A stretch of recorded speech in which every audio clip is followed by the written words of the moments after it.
12-ամյա կրթական համակարգի մասին որոշումը կայացվել է միջև իմ պաշտոնավարումը,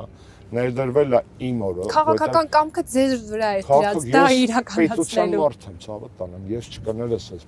արեշ եմ, էլի։ Ես պետության մարդ եմ։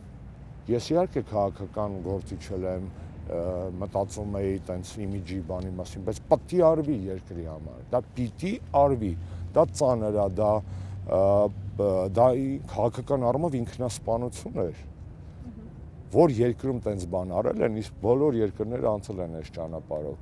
Դա բոլոր նախարարների համար եղել է քաղաքական ինքնասպանություն։ Ու ես գիտակցաբար, բնականաբար մտել եմ այդ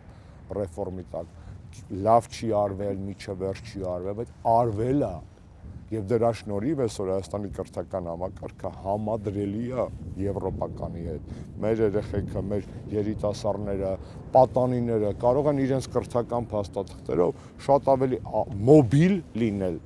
շատ ավելի շարժունակ լինել, շատ ավելի պահանջված լինել ու մրցունակ լինել ոչ միայն Հայաստանում, նաև դրսում։